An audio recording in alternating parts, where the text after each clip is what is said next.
How to protect your peace in a chaotic world. Hello and welcome to Life Reclaimed. Have you noticed that it seems easier than ever to get triggered these days? Maybe it's the news, maybe it's social media, maybe it's difficult people. Rude comments, endless negativity, or simply the feeling that the world has become more chaotic than ever before. One minute you're having a decent day, and the next, something someone says, a headline you read, or a post you see online completely changes your mood. If you've been feeling emotionally exhausted, constantly irritated, anxious, or overwhelmed by the state of the world, you're not alone. But here's something important to understand. The goal isn't to become someone who never gets triggered. The goal is to become someone who is no longer controlled by those triggers. In today's video, I'm going to talk about why so many people feel emotionally reactive right now and, more importantly, how you can protect your peace and stop allowing people and situations to dictate your emotional state. So let's get started. Why we feel so triggered nowadays. The truth is that our brains were never designed to process the amount of information we consume every day. For thousands of years, human beings worried about what was happening in their immediate surroundings. Now, within minutes, we can learn about disasters, political conflicts, economic problems, celebrity drama, online arguments, and thousands of other stressful events from around the world. Our nervous systems rarely get a break, and as a result, many people are walking around in a state of chronic emotional overload. When your stress bucket is already full, it takes very little to make it overflow. A minor inconvenience suddenly feels huge.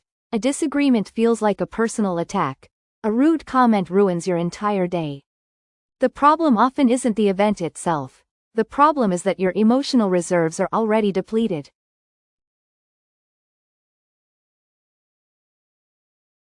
One of the biggest mistakes people make is viewing triggers as enemies, but triggers often contain valuable information.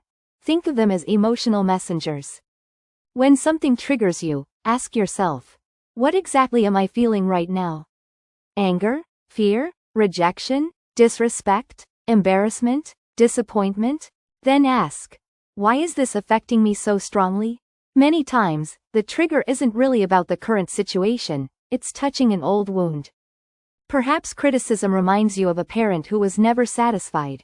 Maybe conflict reminds you of an unhealthy relationship. Maybe rejection awakens old feelings of not being good enough. The situation may be happening today, but the emotional pain may be much older, and understanding this can be incredibly freeing because once you recognize the deeper issue, you can begin healing it instead of repeatedly reacting to it. Stop giving strangers so much power. Think about how often complete strangers influence your mood. Someone cuts you off in traffic. A person leaves a rude comment online. A coworker says something insensitive. A stranger gives you a dirty look. Suddenly, you're carrying their negativity for hours or even days. But why? Why should someone who barely knows you have that much control over your emotional well-being? One of the most powerful mindset shifts you can make is realizing that other people's behavior often says far more about them than it does about you. People who are unhappy often spread unhappiness. People who are angry often spread anger. People who are at peace rarely feel the need to attack others. Not every comment deserves a response. Not every opinion deserves your attention. And not every battle deserves your energy. When we're triggered, our brains want immediate action. We want to react, defend ourselves, argue, explain, prove our point, fight back. But reacting immediately is often what keeps us trapped. Instead, practice the art of pausing. When you feel emotionally activated, stop, take a slow breath, notice what's happening inside your body. Ask yourself, how do I want to respond to this situation? Not, how do I feel like responding? But, how do I want to respond? That simple question can completely change the outcome because emotional maturity isn't about never feeling strong emotions, it's about choosing your response instead of being controlled by your reaction. Protect your peace from the news and social media. This may be the most important point in this video. Many people are unknowingly traumatizing themselves through constant exposure to negativity. If your day begins with bad news, continues with angry social media posts, and ends with doom scrolling before bed, your nervous system never gets the message that it's safe. Being informed is important, being overwhelmed is not. You do not need to consume every headline. You do not need to participate in every argument. You do not need to carry the weight of the entire world on your shoulders.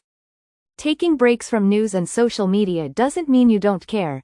It means you care about your mental health too. Focus on what you can control. One reason people feel so emotionally overwhelmed is that they spend enormous amounts of energy focusing on things they cannot change: the economy, politics, other people's choices, global events, the future. But peace comes from shifting your focus, so ask yourself, what can I control today? Maybe it's going for a walk, drinking more water, calling a friend, setting a boundary, working on a goal, spending time with your family, taking care of your health. Small actions create a sense of stability, even when the world feels unstable. Build an inner safe place. The strongest people aren't those who never face chaos. They're the ones who create peace within themselves despite the chaos. Create daily habits that help regulate your nervous system. Take walks, spend time in nature, dance, listen to calming music, read uplifting books. These activities may seem simple, but they train your mind to return to calm more easily when life becomes stressful. Think of it as building emotional strength one day at a time. The world may always have chaos.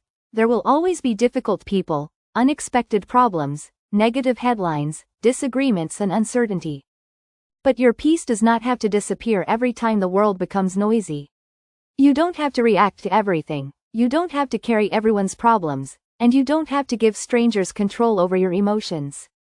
The more you learn to pause, reflect, set boundaries, and focus on what you can control, the less power your triggers will have over you, and that's where true freedom begins. If this video helped you, be sure to like, subscribe, and share it with someone who may need a little more peace in their life right now. And remember, you cannot always control what happens around you, but you can learn to protect the peace within you. Thanks for watching, and I'll see you in the next video.